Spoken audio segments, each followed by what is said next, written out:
Nightline. Tonight's top story: an outing turned tragedy for a family as two siblings drown. Sarawak's proposed sovereign fund under study, and two Sarawak'S teachers taking the teaching profession beyond their stereotypes. Good evening, everyone. You're with me, Douglas Elliott, and let's begin with TVS Nightline.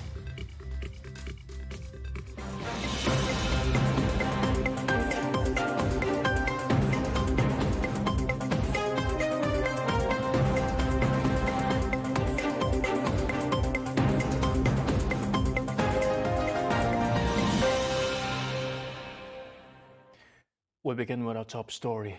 An outing turned into tragedy for a family of 14 after two members of the family drowned at Sungai Rayu in Matang. According to Sarawak Fire and Rescue Department Deputy Director Tiong Ling, a distress call was made at around 4:05 p.m. after the two siblings went missing. The body of the elder brother was found at 5:48 p.m., while the younger victim's body was recovered an hour later around 6:43 p.m. The two deceased were identified as 34-year-old Lee Jun Suhya and his 17-year-old sister Huai Fen. The bodies were later handed over to the police for further action.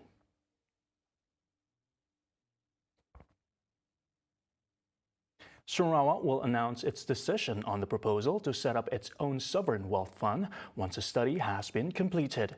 Premier of Sarawak, Dato' Petinggi Tan Sri Abang Johari Tun Openg said a wealth fund is important in the state's efforts to manage its revenues better for a brighter future for the state. Abang Johari said he was impressed with Norway's success in managing its sovereign wealth fund, which has gained wide recognition since its establishment in 1996. He added Sarawak will be able to emulate Norway's success in setting up a sovereign fund if the resources are well managed. On May 13, Sarawak had announced its intention to cooperate with Norway in efforts to set up its own sovereign wealth fund during a two-day working visit by Abang Johari to the country. Malaysia is known to be the sweetest nation in Asia, as 1 in 5 adults, or nearly 4 million adults, are diabetic, and the numbers are steadily increasing every year. Mueka Shimizu with the details. According to the National Health Morbidity Survey, the trend of diabetes has been steadily increasing from 2011 to 2019. The prevalence rate has increased from 13.4% in 2015 to 18.3% in 2019. A kidney specialist, Dr. Lai, stated that it is concerning to see such statistics. Like diabetes, 1 in 5 person in Malaysia, so it's quite bad actually. Additionally, he stated a healthy lifestyle is essential for all. I think the good thing, the important things is still the lifestyle, I think, because our now a lot of food around, and then sometimes I also live a very sedentary lifestyle. Yeah, so need to be active, all this, because all these are related, we say metabolic, all this diabetes, hypertension, and this lipidemia, all this related to because the diet and exercise, all this, we can put some effort in. Lai stated that the health conditions of the people in Sarawak in general are fairly good. However, this is not so for those living in rural areas due to the lack of advanced medical care. He suggested that an upgrade of district hospitals is necessary in helping with that. I think my suggestion is to upgrade the existing district hospital. Yeah, now we have a lot of people. I think slowly they are doing this because now I think they are sending out all these specialists to the more district area, like nearer district area like Bau, Serian, and also Sri Aman, all this. So hopefully this one can be further.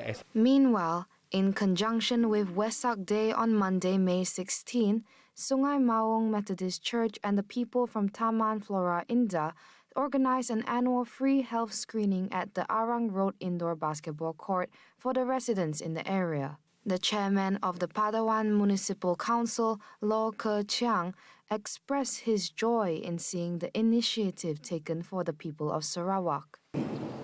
这场健康讲座会呢，邀请了专科医生赖其豪医生，来主讲健康的课题，肯定呢让人民受惠。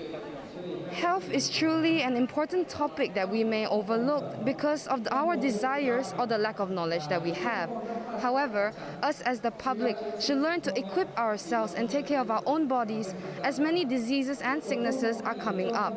My name is Moika Shimizu with videographer Nasrullah for TVS. In conjunction with Teachers' Day celebration today, Prime Minister Dato Sri Ismail Sabri Yaakob called on teachers to continue to serve with dedication and carrying out the trust to educate their children. May 16 is a meaningful day for educators for their services and sacrifices in educating the nation. Ismail Sabri said this year's Teachers' Day celebration, Tim Guru Tunjang Sekolah Sejahtera, coincided with their commitment to always give their best in producing the country's future generation. The launch of the national level 51st Teachers' Day celebration 2022 was held at University Malaysia Kelantan UMK. Meanwhile, Senior Minister of Education Dato Dr. Razzie Jidin said managing school operations during the COVID-19 pandemic will not be smooth if there was no cooperation by all parties. He said without the commitment and efficiency of Ministry of Education Management and educators, it will be quite impossible for him to lead in carrying out the responsibility. Commenting further, Razzie said he was touched by the sacrifice of teachers who had worked hard to understand every detail of the guidelines issued by the ministry to ensure a smooth learning process for students. A teacher's innovative way to improve the proficiency level of English within her community is by introducing compelling project-based learning methods and continuous progression with a clear path to improve language skills. And the secret to her methods is understanding her students' interests. Rijam, attached at SK Sungai Buloh for 6 years, recalled when she first arrived at the school, she realized majority of the students couldn't utter a single word in English. I created this game, so I call it Battle of the Verbs. That is one of the innovations. So they play this game. So before this, they have to memorize all the verbs in English. Yeah. So I found out that number one, the memorization technique was not that fun for them. They were quite stressed. And then for the weaker students, weaker pupils, they hardly memorize more than 10 words. Even if they can memorize, they will not know the meaning of it. So I put it into cards. I printed the pictures, and then on that card, so they play it like they play poker in their rumah panjang, in their long houses. Yeah, so that's really helped them to learn. During the COVID-19 pandemic, the graduate from Penang's Institute Pendidikan Guru experienced difficulties in teaching her students through online learning. Therefore, she made it her mission to not only spread the beauty of the English language to her students, but to their families as well. But what I did was, because I know these kids, they love games, so I went to their long houses, created one module, and then all of the activities there are games.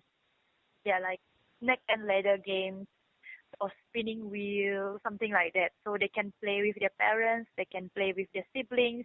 So in a way that not only that particular children learning, but the whole family are learning English. Yeah, I can say that it really helped because when the school reopened, I have no problem with English.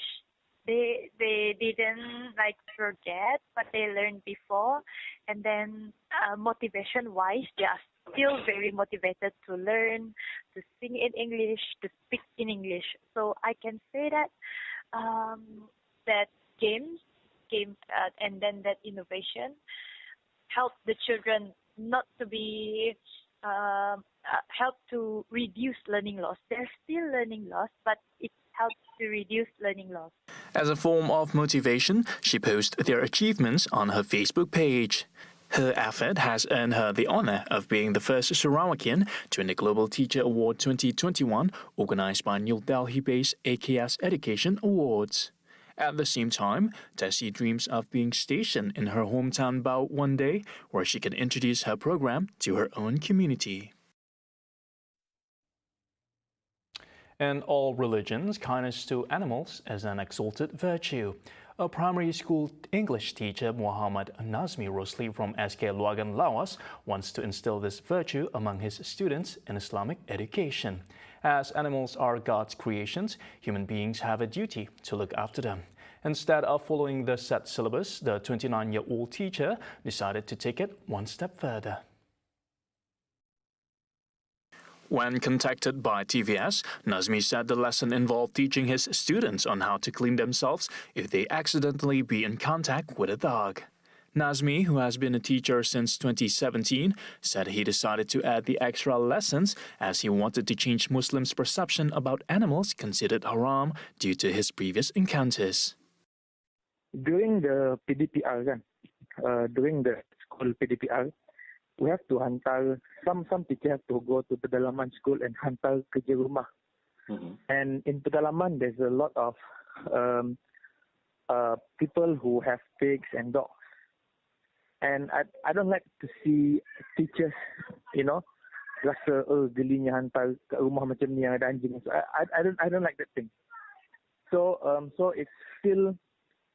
I feel disturbed by that way, seeing people, you shouldn't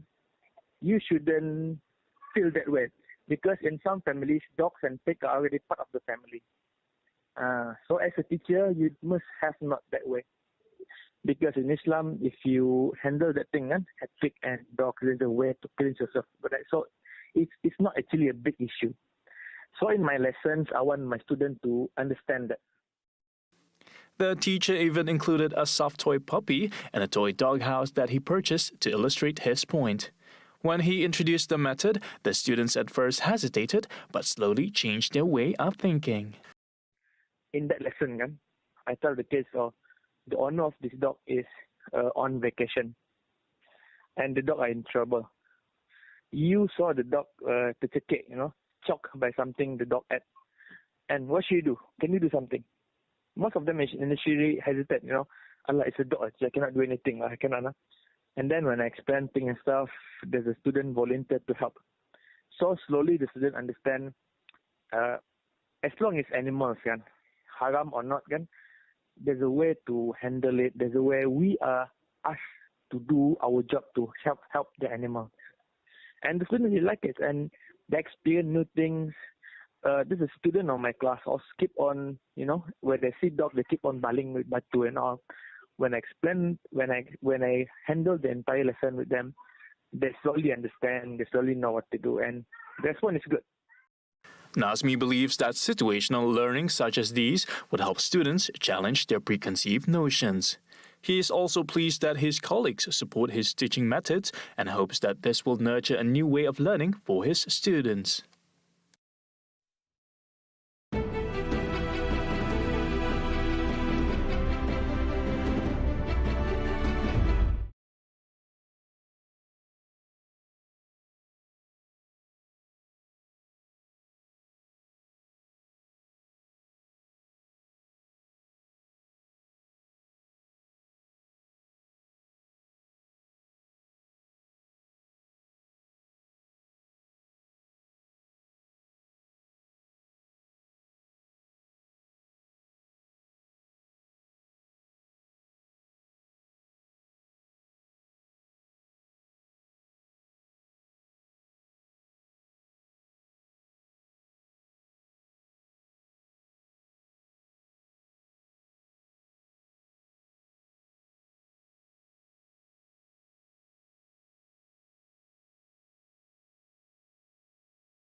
Welcome back. Sarawak is still short of 7,000 telecommunication towers to ensure full network connectivity for the entire populated area in the state. Utilities and Telecommunication Minister Dato' Julaihi Nurawi said currently only 3,479 towers had been built so far, a figure less than 50%. SASA anggarkan 7,000 menara telekomunikasi yang perlu kita bina di seluruh Sarawak. Dan sehingga kini kita baru tak sampai lebih kurang 50% lah. Bilangannya kalau saya tak silap 3,479 menara yang baru kita bina. Jadi maknanya kita perlukan lebih daripada separuh lagi yang perlu kita bina di seluruh Sarawak. Sama ada di kawasan bandar, kawasan pekan kecil, kawasan pesisir, kawasan pedalaman, perlu kita bina untuk membolehkan liputan kemudahan telefon dan liputan kemudahan internet itu dapat kita sasarkan untuk seluruh Sarawak. Julaihi said Sarawak's vast and challenging terrains hinder the minister's effort in providing connectivity coverage throughout Sarawak. Additionally, he said Sarawak Digital Economy Corporation (SDEC) has been given the important task by the state government to implement the construction of the telecommunication towers. Ianya akan dibina lengkap dengan peralatan sekali.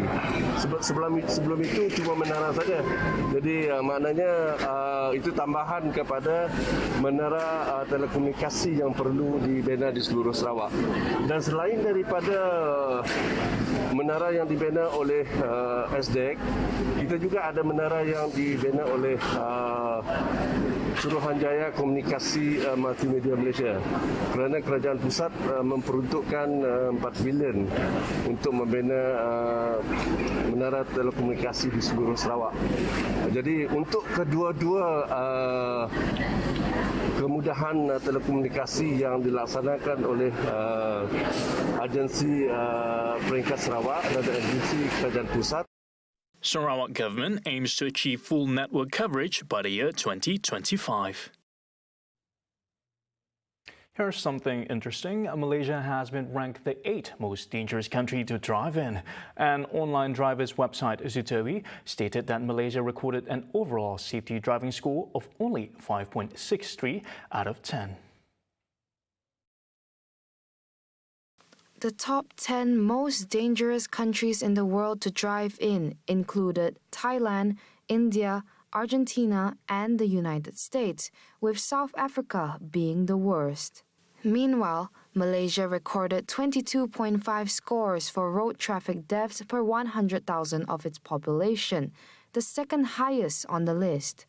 However, Malaysia has the lowest amount of alcohol-related road deaths at just 0.1%, despite being among the countries with the most relaxed legal blood alcohol concentration limit at 0.08% for drivers. The blood alcohol concentration refers to the percent of alcohol in a person's bloodstream. In Malaysia, a person is legally intoxicated if they have a BAC of 0.08% or higher. At the same time, Iceland has the least amount of road traffic-related deaths per 100,000 people. There are an estimated 2 road traffic deaths per 100,000, and the number has been declining since 2019. WESAK Day, which fell on Sunday, was celebrated with much jubilation by the Buddhist community in the country after nearly 2 years of absence due to the COVID-19 pandemic. In Sarawak, the celebration was jointly organized by Malaysian Buddhist Association Sarawak branch with Unit for Other Religions, or UNIT4. According to Malaysian Buddhist Association Sarawak Branch President Dato' Sri Tay Chin Kin, WESAK Day, a day to commemorate the birth, enlightenment and death or nirvana of the religion's founder, Gautama Buddha, was first observed as a public holiday in 1962, whereas the first WESAK Day celebration in Sarawak was celebrated in 1971, and it was only declared a public holiday in the state in 1979. 当然，主要还是默佛、诵经，那么点灯，那么祈愿，那么我们也举办这个爱心的这个捐血，也有那么就义卖、种种等等啊。那么在沙来佛教会那边，我们就在举行这样的哈。Despite the easing of COVID-19 measures, they explained that major events like the procession were omitted as precaution measures. 我们要给卫赛节，也要给所有的这个佛教徒知道佛陀有这么伟大啊。那么就是也是我们也要去学习我们这种佛陀的伟大的精神。我们呢也要去将来，当然也要佛陀都为了众生，我们当然也要为这个社会、为国家做出贡献，来提造一个大同的世界。Meanwhile, for Malaysian Buddhist Association Sarawak Branch Youth Section Advisor Lim Teck Hui lauded the active youth involvement in this year's performance held at the Sky Window of Batukawa Riverbank Park. 此次的佛起分享会我们将别开生面的第一次以实体在公众场所，也就是我们的这个古晋著名的死角之窗，进行户外的这个现场乐队的表演方式进行，然后同时我们有参插这个手语的表演这样的东西了。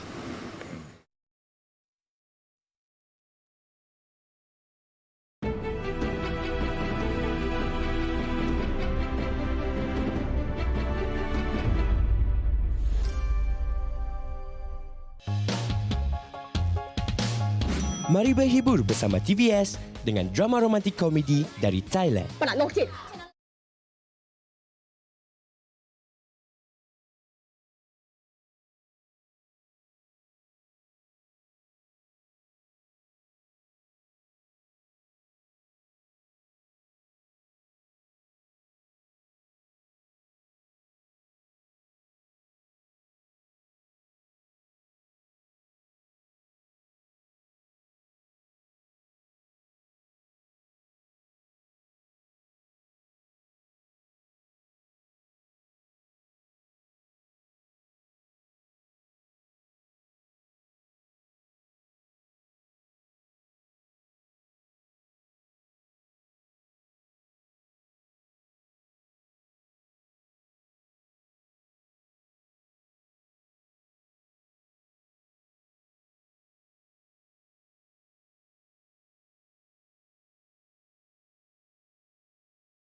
You're watching TVS Nightline. Now, Indonesian President Joko Widodo met Tesla CEO Elon Musk in Texas to discuss potential investments and technology. The meeting between Musk and Widodo came after a round of working-level discussions on a potential investment in Indonesia's nickel industry and the supply of batteries for electric vehicles. Representatives from Tesla were in Indonesia last week for meetings regarding a potential battery-related investment. Indonesia for years has been trying to secure a deal with Tesla on battery investment and potentially for Musk's SpaceX aerospace company. Jokowi traveled from Washington, where he attended a meeting of leaders from the Association of Southeast Asian Nations, ASEAN, to meet Musk at the SpaceX launch site in Texas. Additionally, he invited the billionaire to visit Indonesia in November. In the past, he has also urged Musk to consider a rocket launch site in Indonesia. Two deals over the past month have given a new momentum to Jokowi's push to develop a related industry at a time when global automakers have been scrambling to secure supplies of battery materials and reduce their reliance on China. With no COVID-19 vaccinations, North Korea appears to be battling its first outbreak with a combination of common painkillers and antibiotics, as well as home remedies. One of only 2 countries in the world that have yet to begin a vaccination drive, it had only until last week insisted that it was COVID-19 free. 정전이 방역 위주의 체계로부터 치료 위주의 체계로 확고히 전환시켰습니다. 이 방역 위주의 체계로부터 이제 치료 체계로 확고히 전환시키기 위한 데서 제일 중요한 게 뭐냐? 우선 장학 사업입니다. 이와 관련돼서 전국적인 집중 공병 검진을 조직하여 유혈자들을 빠짐없이 찾아내가지고 격리 치료하는 사업을 진행하고 있습니다. State media has encouraged patients to use medicines such as paracetamol and ibuprofen and antibiotics to treat COVID-19 and its symptoms. It has also urged people to gargle salt water or drink honeysuckle or willow leaf tea 3 times a day. Antibiotics do not fight viruses but are sometimes prescribed to treat secondary bacterial infections. However, global health organizations have warned that their overuse during the pandemic could fuel the emergence of drug-resistant superbugs. Theta, or traditional bone setting, is a natural therapy that rebalances the body and bone structure. Unlike conventional chiropractic, Theta uses manual bone setting technique and acupressure to correct body misalignment due to physical exertions, stresses, and sports-related injuries. On Sejahtera Asia tomorrow, Jonathan Ding and WESAK will be speaking to Dato Sri Chris Leong, a renowned bone setting specialist and founder of Chris Leong Method Theta Therapy Center that provides alternative therapy derived from traditional Chinese medicine. Only on Astro Channel 122 and My Free View. And that's all the time we have for TVS Nightline. More headlines, head to our website TVSTVMY or follow us on our Facebook, YouTube, Instagram and TikTok. I'm Douglas Elliott. Good night. Until then.